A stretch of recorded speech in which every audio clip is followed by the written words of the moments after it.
weeks later, doctor tells him he's still pregnant. He felt pain course through his body, but why? He had only just been on the road to recovery. What was going on? He looked down at his baby and handed it over to his husband. There was something going on, but what? They went straight to the ER to get an ultrasound, but they couldn't have guessed the reason for everything. Mark's dream was to have kids of his very own one day. He wanted a house full of laughter and a yard full of happy children. He could only imagine how amazing holidays as a family would be. They'd get all of his love and affection, but there was one huge obstacle in the way of his dream. At 21 years old, Mark began the process of transitioning from a female to a male. He undertook testosterone treatment and was told that the likelihood of him falling pregnant was very slim. Although it was a hard pill to swallow, remaining a woman was even harder. He had no choice but to take his chances. Mark felt an immeasurable amount of relief as he watched his body slowly change. Finally, he was beginning to feel more like himself. It was as though he could finally breathe after being trapped underwater for so long. His internal battle was nearing an end. Little did he know, it was actually just beginning. When Mark met Jeremy, another transgender male, they instantly became best friends. But the friendship didn't last long as they quickly fell head over heels for each other. When Jeremy proposed, it was one of the happiest days of Mark's life. Mark was getting everything he ever wanted, and now, just one thing remained. Mark and Jeremy had heard and experienced some of the nightmare stories about coming out or being transsexual. They were understandably scared. Still, the deep rumble of their biological clocks eventually won. They wanted a family. If only they had known then the unbelievable event that was coming their way. Mark quit his hormones and they tried for months. Through it all, he worried if his body was ready or willing. After a couple years, just when they were about to give up, the stick showed a double line. They were pregnant. It was also then that the hate started to roll in.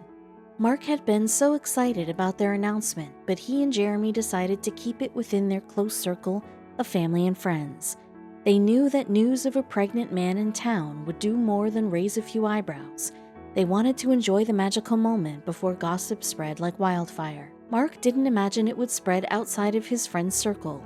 But one morning, cruel messages of hate from strangers and wishes for deformed or past offspring piled up through social media and didn't stop. Every night he went to bed bawling. It was a late autumn evening when his water finally broke. But when they looked at their little baby boy, they couldn't help but cry with tears of joy. They forgot about the nasty comments. At the moment, just felt pure happiness. He felt his heart beating through his chest. Things looked okay and they could take him home, but shortly after, on a normal evening, Mark felt pain. Something was wrong. It was waves of agony that flowed from his back to his lower abdomen. He slid onto the floor, feeling like he was going to pass out. Fear and confusion clouded his mind and he yelled out for help. He waited for Jeremy to come to him while he clutched his stomach. Something very strange was happening. Jeremy rushed to his side, flying straight into panic mode. He asked him what was wrong, but Mark couldn't answer. He had no idea what was happening to him.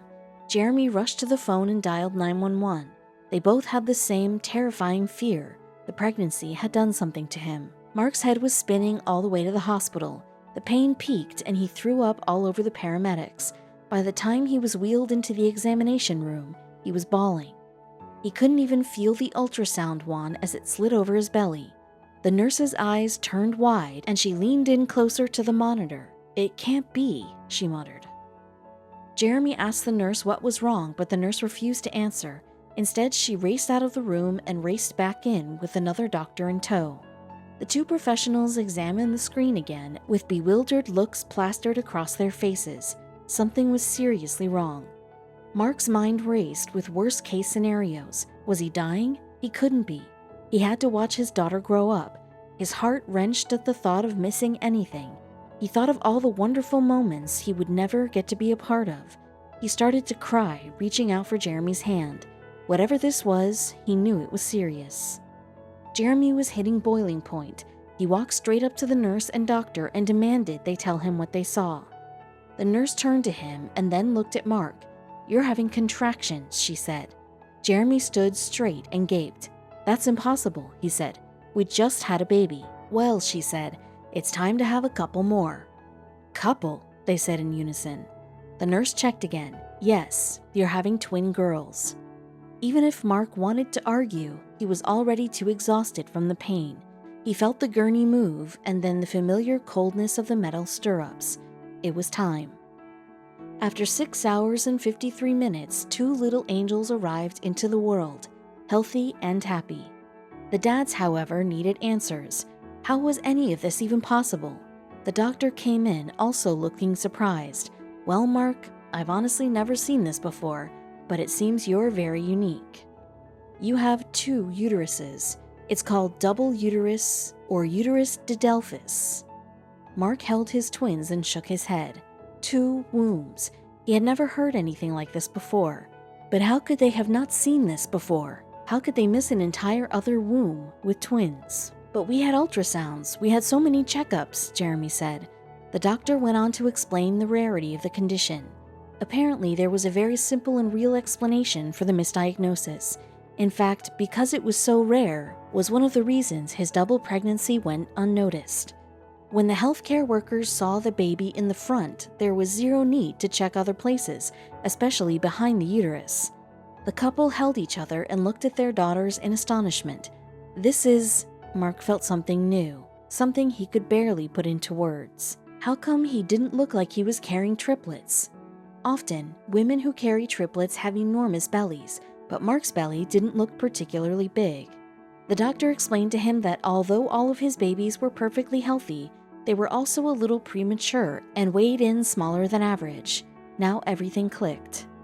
Throughout Mark's entire life, he had always felt like he had been born into the wrong body. It wasn't until the transition that he finally felt like he was becoming himself.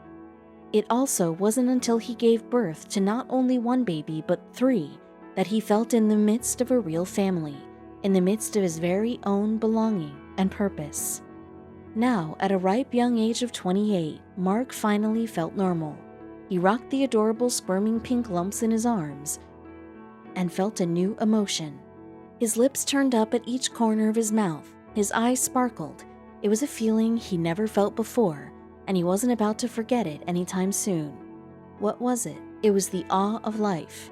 Nature and the universe truly knows no bounds, and what people think is normal life will quickly show them wrong. Now, as he stared at his wonderful husband and his growing family, he felt special. His dreams were finally coming true. This coming Christmas would be one to remember.